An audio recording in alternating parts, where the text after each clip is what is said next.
근주자적, 근묵자흑이라는 말이 있습니다. 주사를 가까이 하면 붉게 되고 먹을 가까이 하면 검어진다라는 뜻이 되죠. 사람은 주위의 환경에 따라 변화될 수 있음을 비유로 말씀을 해주고 있습니다. 우리가 훌륭한 스승을 만나게 되면 그 스승의 좋은 행실을 보고 배움으로 말미암아 자연스럽게 스승을 닮아가게 됩니다.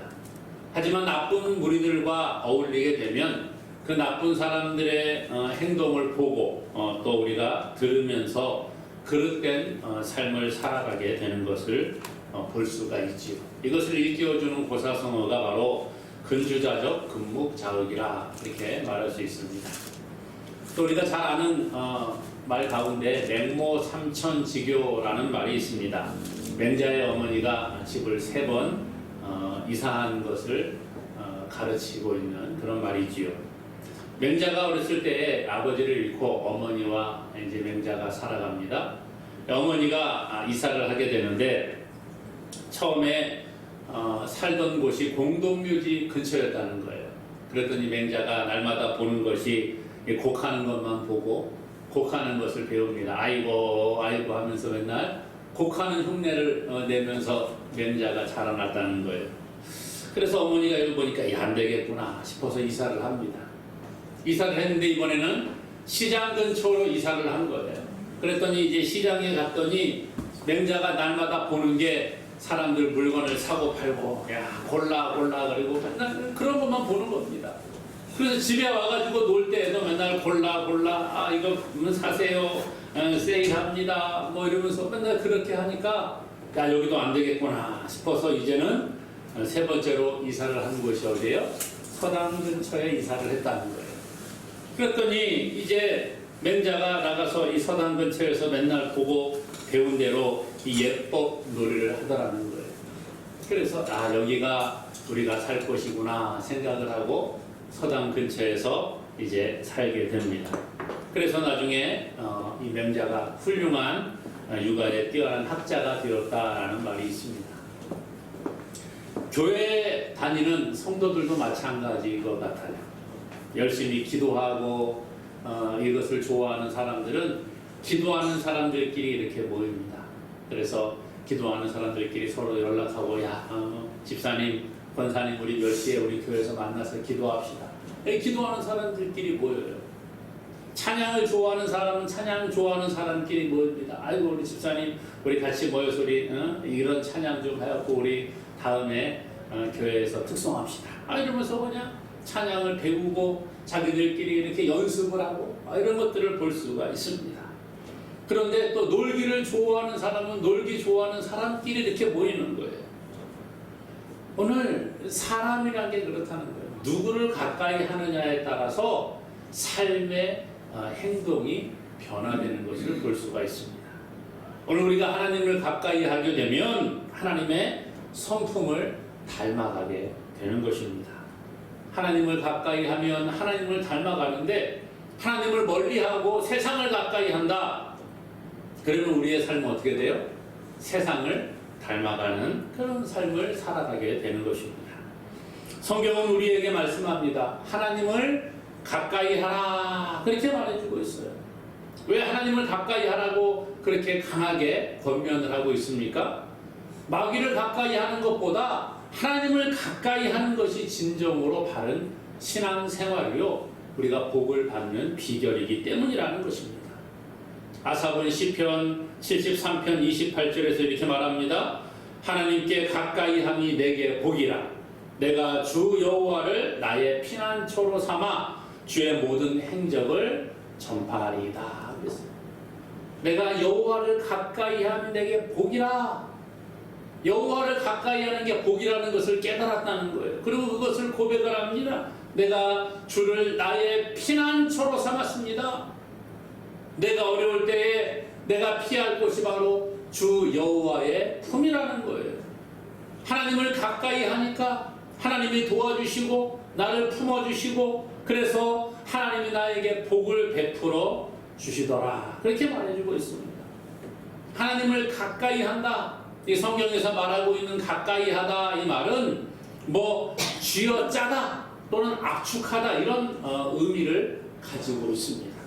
여러분, 이 걸레나 수건을 손빨래를 해보면 이렇게 막 빠른 다음에 비누칠하고 나서 헹군 다음에 어떻게 해요? 손으로 이렇게 쫙 비벼서 이렇게 짜잖아요. 그렇게 되면 이렇게 꽉 짜면 어떻게 돼요? 이 수건이 걸레가 이렇게 탁 하나로 막 붙는 것 같은 느낌이 들어요. 그래서 막 다시 막 털어가지고서 이렇게 쓰지 않습니까? 이러한 의미예요. 마치 무슨 아주 강력 접착제로 이렇게 딱 붙여가지고 떨어지지 않는 것과 같은 그러한 상태를 가리켜 오늘 가까이 하다 이런 단어로 기록을 하고 있다는 것입니다. 그러니까 하나님을 가까이 한다고 하는 것은 그냥 하나님 저기 계시니까 나 이 정도 거리 어느 정도 띄워놓고 이 정도 가까이 있어야지가 아니라는 거예요. 어떤 관계예요? 아주 딱 붙어가지고 마치 한 몸인 것처럼 좀 제발 좀 떨어져 그래도 아니에요. 저 주님 옆에 딱 붙어 있어야 돼요. 이러한 상태를 가까이 하다 이렇게 말해주고 있다는 것입니다. 그러면 여러분, 하나님을 가까이 한다는 것 어떻게 해야지 하나님과 가까워질 수 있을까요? 오늘 그것을 한번 나누어 보기를 원하는 겁니다. 아까 말씀드린 것처럼 우리가 사람을 사귈 때에도 끼리끼리 모이지 않아요? 어떤 친구를 내가 사귀고 싶어요. 내가 마음에 드는 어떤 사람이 있는데 내가 저 사람하고 좀 친구가 되고 싶어. 저 사람과 가까워지고 싶어. 그럼 어떻게 해야 될까요?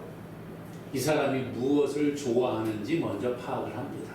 예를 들어서 어떤 친구가 있는데 아주 화려한 옷을 입고 화장도 화려하게 하고 이런 걸 좋아하는 친구가 있다고 한번 생각을 해봅시다. 그 친구하고 가까워지려고 하면 나도 좀 화려한 그러한 스타일로 나를 꾸며야지만이 돼요. 그렇지 않고 그냥 나는 수수한 게 좋아 그러면 나 수수하게 화장도 안 하고 막 생얼로 다닌다. 그러면 그 친구가 가까이 하려고 하겠어요? 야 너는 화장도 안 하고 싫어. 가까이 오지 마. 아마 이럴지 모르겠어요. 어떤 사람이 명품을 좋아한다. 명품, 사람은 그래도 명품을 둘러야지. 만약에 이런 사람이 있어요? 그 사람과 가까이 하려고 하면 명품 한두 개는 이렇게 몸에 걸치고 나아가야 친구가 된다라는 것입니다. 친구라는 게 그런 것 같아요. 뭔가 취미가 같다든지 어떠한 공통적인 상황이 있을 때 가까워지는 것을 경험을 합니다. 그 친구가 등산을 좋아해요. 어떤 사람이 등산을 좋아해서 그냥 시간만 나면 산에 올라갑니다. 그럼 그 사람과 친해지고 친구가 되려고 하면 나도 자꾸 등산을 다녀야 돼. 등산 간다. 같이 갑시다. 나도 산 좋아해요. 그리고 산을 올라다니는 거예요. 그러면서 올라가면서 이야기하고 내려오면서 이야기하고 그러다가 친해지는 거잖아요. 등산을 좋아하는데 난 낚시를 좋아해. 그런데 친구가 되려고 하는데 저 사람은 맨날 등산 다니고 나는 맨날 낚시하러 고기 잡으러 가 있어요. 그럼 어떻게 친구가 되겠어요? 친해질 수가 있겠어요? 안 된다는 거죠. 낚시를 좋아하는 사람과 친해지려고 하면 나도 낚시에 취미를 붙여야 되고 등산을 좋아하는 사람과 친해지려고 하면 나도 등산에 취미를 붙여야 됩니다. 운동 좋아하는 친구가 있으면 나도 운동을 좋아해야 돼요.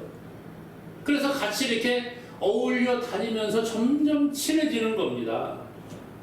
사람도 그런데 하나님도 마찬가지인 것 같아요. 우리가 하나님을 가까이 하고 하나님과 밀착된 삶을 살아가기 위해서는 하나님께서 무엇을 기뻐하시는지 그것을 파악을 하고 그렇게 살아가야 한다는 것입니다. 오늘 본문은 우리에게 그거 이야기하는데요. 8절에 보니까요. 하나님을 가까이 하라. 그리하면 너희를 가까이 하시리라. 죄인들아 손을 깨끗이 하라. 두 마음을 품은 자들아 마음을 성결하게 하라. 하나님을 가까이 하라. 그러면 하나님이 너희를 가까이 하실 것이야. 그러면서 뭐라고요? 손을 깨끗이 하라. 손을 깨끗이 한다는 게 뭡니까? 죄를 멀리 하라는 거예요. 그리고 선행을 하라는 것입니다. 야고보 4장 4절 말씀에 가늠한 여인들아 세상과 벗된 것이 하나님과 원수가 됨을 알지 못하느냐.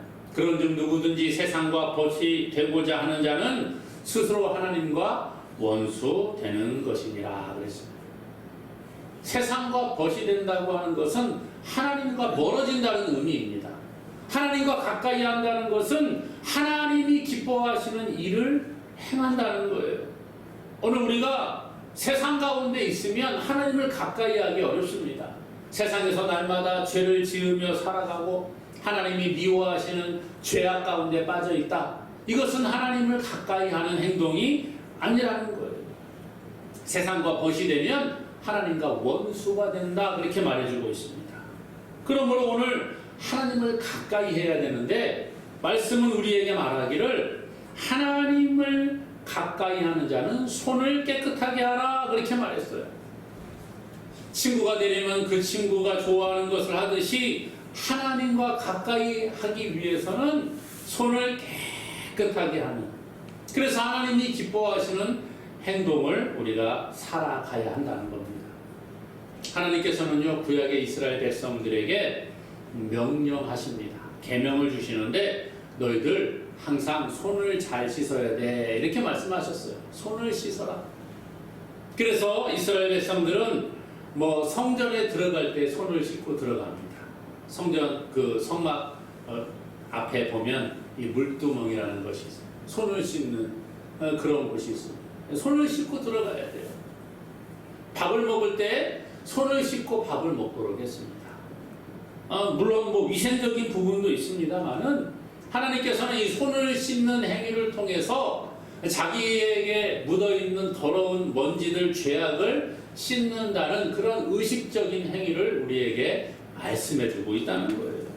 그러므로 하나님 앞에 나아갈 때 우리가 손을 씻고 나아감으로 말미암아 하나님이 주시는 복을 받아 누리게 했다는 것입니다. 오늘 우리가 그런 거예요. 하나님 앞에 나아가는 자, 손을 깨끗이 씻어야 된다는 것입니다. 욥기 17장 9절에 말해요. 그러므로 의인은 그 길을 꾸준히 가고 손이 깨끗한 자는 점점 힘을 얻느니라. 손이 깨끗한 자가 힘을 얻는다는 거예요. 하나님은 우리에게 깨끗함을 요구하십니다. 손을 씻으라고 말씀하고 계시는 거예요. 하나님은 죄를 미워하시는 분이에요. 악이 없으신 분이에요. 하나님은 빛이라고 말씀하고 계세요. 그렇기 때문에 하나님을 가까이 한다는 것, 먼저는 우리의 손을 깨끗하게 하는 외적인 행위를 강조해 주고 있습니다. 잘 안 됩니다. 하지만 의식적으로 자꾸 우리의 손을 깨끗하게 하려는 노력이 있어야 돼요. 우리가 코로나를 지나면서 이제 손을 씻고 손을 소독하고 이런 것들이 좀 많이 몸에 배지 않았어요? 세상의 평균도 청결을 유지할 때 평균이 우리를 자꾸 해하지 못하는 것입니다. 하나님도 마찬가지예요. 하나님을 가까이 하기 위해서는 세상의 더러운 것들을 자꾸 씻어내는 그러한 행위가 있어야 하는 거예요. 뿐만 아니라 우리의 마음도 깨끗함을 유지해야 한다. 그렇게 말해주고 있죠. 오늘 8절 뒤에 그러잖아요. 마음을 성결하게 하라. 두 마음을 품은 자들아, 마음을 성결하게 하라. 우리의 마음을 가리켜 무슨 마음이라고요? 두 마음을 품은 자들이라. 한쪽의 마음은 하나님을 내가 가까이 해야지, 이런 마음이 있어요. 그러나 또 한편으로는 그래도 내가 세상에 살아가는데 좀 적당히 하나님도 믿고 적당히 세상과 어울려서 살아가는 것이 잘 사는 거 아니야? 우리 이런 생각할 수 있다는 거죠. 이런 것을 가리켜 두 마음을 품은 자들이라 그래요. 그런데 오늘 말씀은 마음을 성결하게 하라. 두 마음을 품은 자들을 향하여 하나님과 세상을 겸하여 섬길 수 없다고 성경은 말씀을 해주고 있습니다. 사실 하나님을 믿는다고 하는 게 쉬운 것 같으면서도 또 어려운 것 같아요. 하나님께 가까이 간다는 게 쉬운 것 같지만 결코 쉽지 않음을 느끼게 됩니다. 저도 그래요. 날마다 하나님을 가까이 해야지, 하나님이 기뻐하시는 삶을 살아야지, 그러다가도 세상 가운데 있게 되면 어느 순간에 세상을 따라가는 저의 약한 모습을 보게 됩니다. 그게 우리의 모습이라는 거예요. 세상을 따라가고 한쪽에서는 하나님을 섬기고 싶은 마음, 이 두 마음이 우리 가운데 날마다 싸우고 있다는 거예요. 그런데 예수님 말씀하십니다. 마태복음 6장 24절에 한 사람이 두 주인을 섬기지 못할 것이니 혹 이를 미워하고 저를 사랑하거나 혹은 이를 중히 여기고 저를 경히 여김이라. 너희가 하나님과 재물을 겸하여 섬기지 못하느니라. 하나님과 재물, 그렇게 말씀하십니다. 이 재물을 가리켜 이 세상으로 향하는 우리의 마음을 이야기해 주고 있습니다. 요즘 시대가 물질 만능주의에 빠져 있지요. 어린아이들도 돈이라고 하면 최고로 여기는 시대를 우리가 살아가는 것 같습니다. 이러한 시대에 정말 하나님과 재물을 우리가 겸하여 섬기지 못하는데, 예수님은 하나님과 재물을 겸하여 섬기지 못한다 그렇게 말씀하시고, 오늘 말씀에서는 두 마음을 품은 자들이라 그렇게 우리를 이야기해 주고 있습니다. 세상을 섬기고 싶은 마음, 세상을 따라가면서 한편으로는 그래도 내가 예수님 믿는데, 내가 하나님을 믿는데 기독교인으로서 크리스찬으로서 좀 살아가 봐야지, 이런 마음이 있다는 거예요. 그래서 한쪽 발은 세상에 놔두고 또 한쪽 발은 교회에다가 들여놓고 여기서 좌우로 왔다 갔다 하면서 균형을 잡고 있는 것 같습니다. 줄타기를 하고 있는 것 같아요. 조금만 이쪽으로 기울이면 세상으로 훅 넘어가고, 조금 왼쪽으로 넘어가면 하나님께 완전히 들어갈 수가 있을 텐데 이러지도 못하고 저러지도 못하는 모습, 그게 바로 우리의 모습이 아닙니까? 세상과 벗된 삶, 이것은 하나님과 멀어지는 거예요. 하나님을 가까이 하면 우리는 세상과 점점 멀어지게 돼 있고, 그렇다고 해서 세상을 벗어나서 살라는 것이 아니라, 세상에 소망을 두는 게 아니라 하나님께 소망을 두고 살아가기를 원하고 있습니다. 이것이 하나님께서 기뻐하시는 삶이고 하나님과 교제하는 삶이라는 거예요. 근데 문제는 뭐냐? 누가 그렇게 할 수 있느냐는 거죠. 여러분, 우리가 할 수 있습니까? 네? 우리의 손을 깨끗하게 하고 우리의 행위를 성결하게 하고, 이것은 우리의 힘으로 사실 되는 게 아니에요. 우리는 타락한 존재들이잖아요. 모든 사람은 다 죄 아래 놓여 있다, 성경이 말해주고 있는데, 그렇기 때문에 우리는 이게 잘 안 되는 거예요. 아무리 마음에 결심을 해도 금방 넘어지는 게 우리의 모습입니다. 우리만 그럴까요? 아니요. 위대한 하나님의 사람들도 마찬가지였다. 성경에 나오는 모든 인물들이 넘어짐을 경험합니다. 아무리 하나님께 가려고 해도 잘 안 돼요. 내 스스로 안 된다는 것을 깨닫게 되는 것, 이것이 바로 하나님께 나아가는 첫 번째 단계인 줄로 기억하시기 바랍니다. 잘 안 되니까 하나님께 구하는 거예요. 나 혼자 뭐 할 수 있다고 생각을 하면, 하나님 잠깐 계세요, 제가 열심히 해서 한번 보여드릴게요, 이렇게 할 수 있겠죠. 그런데 누가 하겠어요? 하나님 보여드릴게요 하지만 됩니까? 이게 안 되거든요. 그러니까 하나님 도와주세요, 이렇게 나아가는 거예요. 사랑하는 여러분, 하나님은 우리와 함께 하시고 우리를 도와주시는 분이에요. 꾸짖지 아니하시고 후히 주시는 분이라 그렇게 성경은 말해주고 있습니다. 그러므로 하나님의 도우심을 기대하며 나아갈 수 있기를 원합니다. 하나님께 가겠다는 결단만 하면 되는 거예요. 하나님께 내가 나아가겠다는 의지를 가지고 하나님께 도움을 요청하시면 되는 거예요. 회개하고 돌아가는 자에게 하나님께서는 기쁨을 주시고 즐거움을 회복시켜 주시는 것입니다. 오늘 본문 9절에 그러잖아요. 슬퍼하며 애통하며 울지어다. 너희 웃음을 애통으로, 너희 즐거움을 근심으로 바꿀지어다. 이렇게 말해주고 있어요. 어떻게 보면 우리가 슬퍼하고 애통하면 이게 하나님이 가까이 하는 거냐, 우리 웃지 말라고 하는 것이냐, 이렇게 말할 수 있죠. 기뻐하지 말라, 이렇게 느껴질 수가 있습니다. 그런데 아니요. 우리가 회개하고 하나님께 나아가면 하나님이 우리에게 기쁨과 즐거움을 회복시켜 주신다는 겁니다. 이사야 59장 2절에 말합니다. 오직 너희 죄악이 너희와 너희 하나님 사이를 갈라놓았고 너희 죄가 그의 얼굴을 가리어서 너희에게 듣지 않으시게 함이니라. 하나님과 우리 사이가 멀어진 이유가 뭐라고요? 너희와 하나님 사이에 죄악이 우리를 갈라놓았다는 거예요. 하나님을 가까이 하고 싶지만 가까이 하지 못하는 이유가 무엇 때문이라고요? 죄악 때문이라는 거예요. 우리가 짓는 죄 때문에 하나님과 우리 사이가 이 담이 가로막혀서 가까이 가지 못하는 거예요.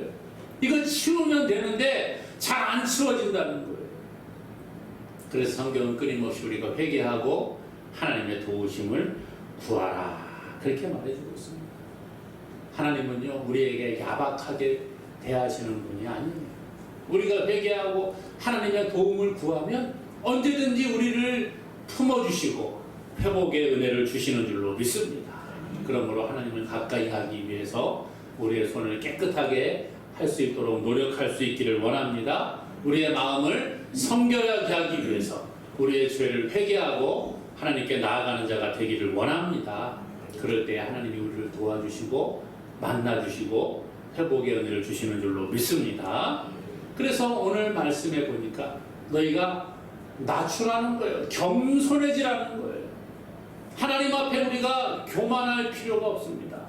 낮아짐 가운데에 나아갈 때 하나님이 우리를 높여주신다 말해주죠. 10절에 그러잖아요. 주 앞에서 낮추라.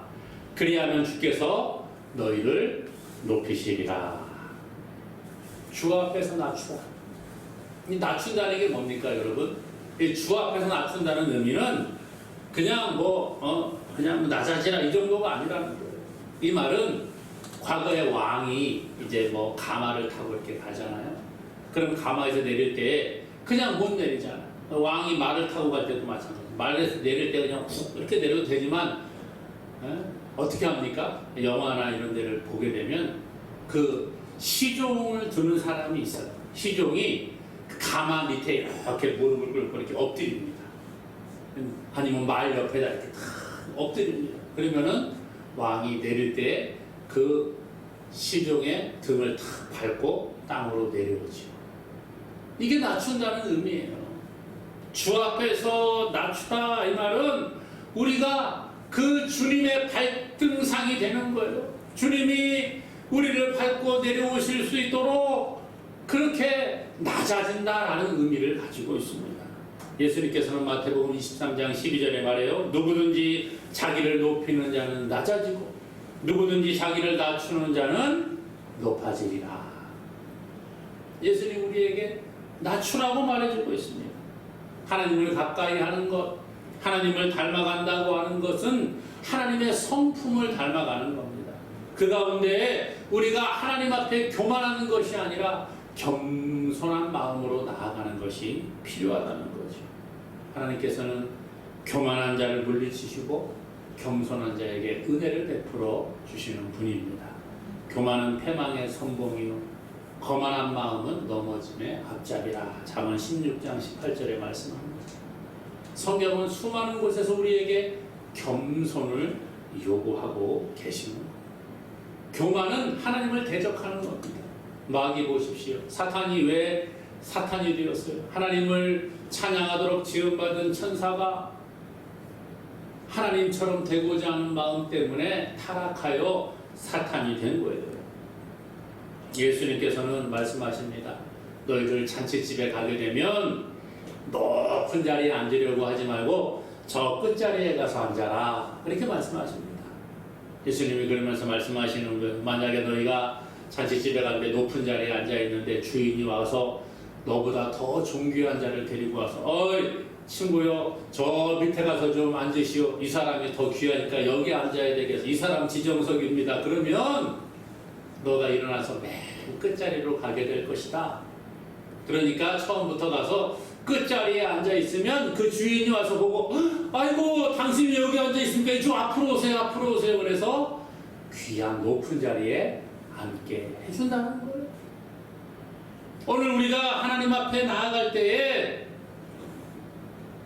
이렇게 겸손한 자리에 나아갈 수 있기를 원합니다. 내가 높아지려고 하면 안 되는 거예요. 성경은 분명히 말씀하고 있습니다. 내가 하나님 앞에 하나님 저는 부족한 존재입니다. 하나님 저는 연약한 존재입니다. 저는 죄인입니다. 저는 하나님 앞에 내세울 것이 아무것도 없습니다. 이렇게 자신을 낮출 때에 하나님께서 우리를 높여주시는 거예요. 내가 높아지려고 하는 것, 교만은 패망의 선봉이라고 했어요. 거만한 마음은 넘어짐의 앞잡이라고 했어요. 내가 높아지려고 하면 하나님이 낮추시는 거예요. 그러나 내가 낮아질 때 하나님은 우리를 들어서 사용하시는 줄로 믿습니다. 이것이 하나님의 방법이에요. 그렇기 때문에 우리가 낮은 자리에 자꾸 가려고 해요. 자신을 낮추고 나의 자랑할 것이 우리가 얼마나 있겠습니까만은 그래도 자랑하려고 하는 게 우리의 모습 아니겠어요? 사람 누구나 다 자랑하고 싶은 욕심이 있는 것 같아요. 어떤 사람은 교회 다니면서 내가 교회를 30년 다녔어요. 저는 모태신앙에서 50년을 다녔어요. 70년을 다녔어요. 이런 분들 계십니다. 물론 아주 귀한 신앙의 모습이지요. 그러나 신앙의 연수를 자랑할 필요가 없어요. 내가 믿음이 있다고 나의 믿음을 자랑하지 말기를 바랍니다. 나의 연륜을 자랑하지 말기를 바랍니다. 예수님은요, 낮은 자리에 오셔서 겸손의 본을 보여주셨습니다. 섬김의 본을 보여주셨습니다. 그리고 내가 너희를 섬긴 것 같이 너희도 섬기라, 그렇게 말씀하셨어요. 오늘 하나님을 가까이 하는 자는 낮은 자리, 겸손의 자리로 나아가는 자가 하나님을 가까이 하는 자라 그랬습니다. 바울은 자신이 많은 사람을 얻기 위해 종이 되었다, 그렇게 이야기합니다. 자기가 낮은 자리에 내려갔다는 거예요. 사실 바울이 부활하신 예수님을 만나기 전에는 잘 나가는 청년이었죠. 좋은 스승 밑에서 아주 공부를 많이 했고요. 공회원이었고요. 가문도 나쁘지 않은 가문이었고요. 신분상으로는 로마의 시민권을 가지고 있는 그러한 사람이었습니다. 그런데 예수님을 만나고 난 이후에 바울의 삶은 완전히 변화되었어요. 자기의 신분을 내세우지 않고, 자기의 로마의 시민권을 자랑하지 않고, 자기의 많이 배운 것을 자랑하지 않았습니다. 낮은 자리에 내려갔습니다. 그리고 많은 사람을 얻기 위해서 종의 자리에 내려감을 두려워하지 않았다는 거예요. 오늘 우리가 마찬가지입니다. 내가 낮아질 때 하나님이 우리를 높여주시는 거예요. 내가 낮은 자리에 내려갈 때 하나님과 가까워질 수 있는 것을 믿으시기를 바랍니다. 내가 낮아질 때에 우리의 교회가 든든히 세워지는 거예요. 내가 낮아질 때에 하나님의 영광이 나타나는 겁니다. 내가 높아지려고 하면 하나님은 뒤에 계셔야 돼요. 하나님을 우리가 가리게 되는 거예요. 그러나 내가 낮아지면 하나님의 영광이 우리를 통하여 나타나게 되는 줄로 믿습니다. 오늘 말씀은 우리에게 하나님을 가까이 하라, 그렇게 말합니다. 하나님을 가까이 하는 것, 손을 깨끗하게 하라 그랬지요. 마음을 성결하게 하라고 했습니다. 또 뭐라고요? 겸손의 자리, 자기 자신을 낮추는 자리에 내려갈 때에 하나님이 우리와 함께 하시고 더욱더 우리를 통하여 하나님의 영광을 나타내게 될 것입니다. 오늘 우리의 삶 가운데 이런 은혜가 있기를 주님의 이름으로 간절히 축원합니다.